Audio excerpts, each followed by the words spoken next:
رضا موقع ہو جس جگہ وہی خیمہ کرو بابا آرام سے غریب مسافر کو کام کیا رہتے ہیں دھوپ میں بھی بہت بندے خدا رہتے ہیں دھوپ میں بھی بہت بندے خدا دو چار دن میں عمر میں مدت تمام ہے میدان سے بے غرض نہ دریا سے کام ہے میدان سے بے غرض نہ دریا سے کام ہے زینب میں جا کے سروردی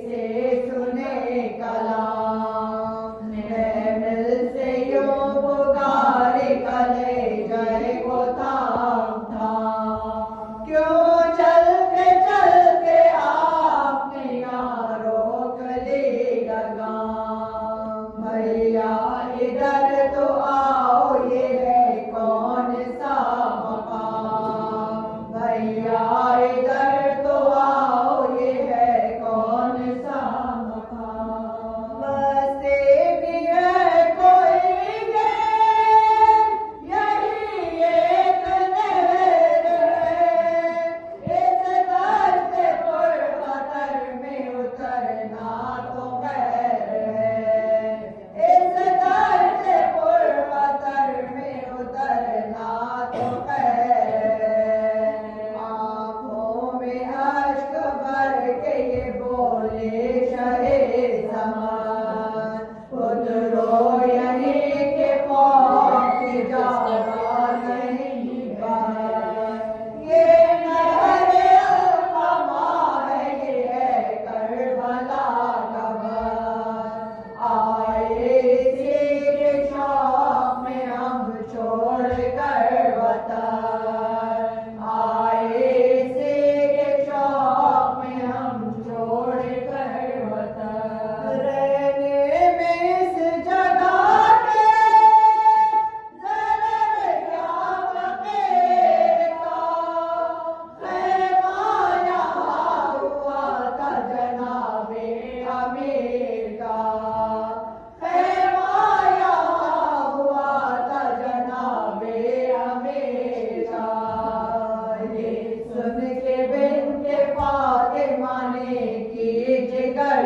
سے بولی یہ کربلا ہے تو لو ہم ہوئے تباہ ہائے ہائے حسین کو نہ ملے گی کہیں پناہ ڈوبے گا بحر خون میں دو عالم کا بادشاہ ڈوبے گا بحر خون میں دو عالم کا بادشاہ سر پر اڑاؤ بیویاں اس زمزمے کے پاس شیشے میرا گئے ہیں محمد یہیں کے پاس شیشے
بلند ترین صلوات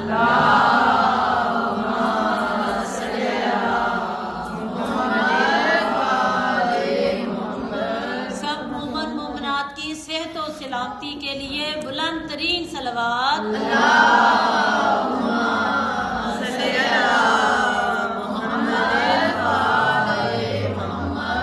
ظہور امام زمانہ علیہ السلام بلند تر صلوات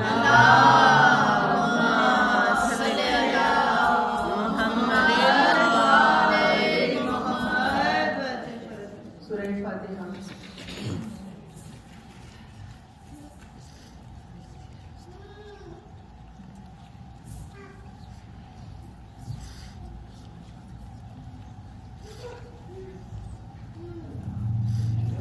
بارے کی صلوات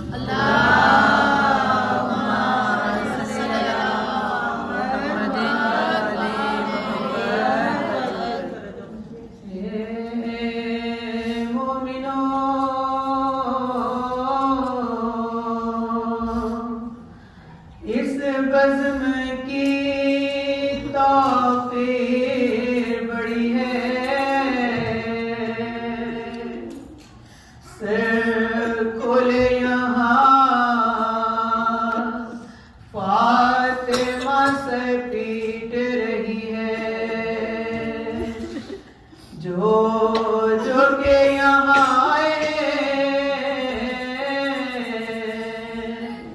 شیدائی ہے شکے مجلس نہیں دربار حسین ابن علی ہے تجھ سا کوئی غریب نہیں خستہ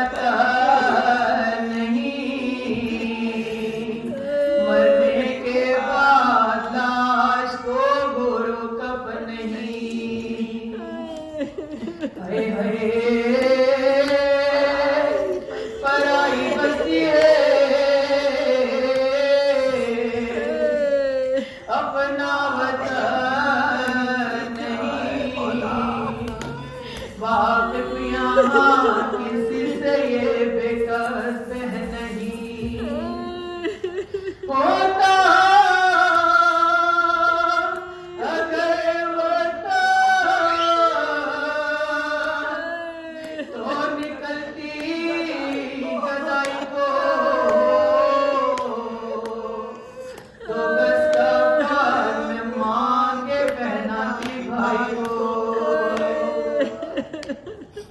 اعوذ باللہ من الشیطان الرجیم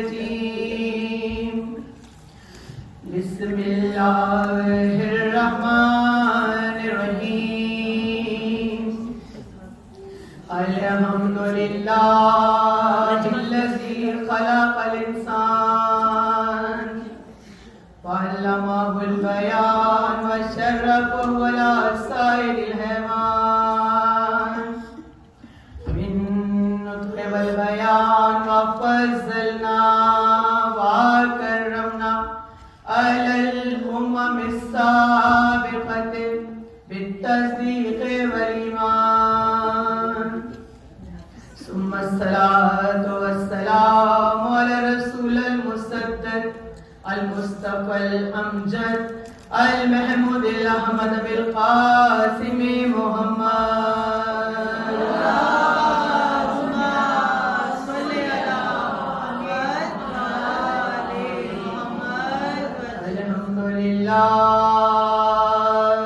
الذي جعلنا من المتمسكين بولاية أمير المؤمنين علي ابن أبي طالب والأئمة المعصومين عليهم السلام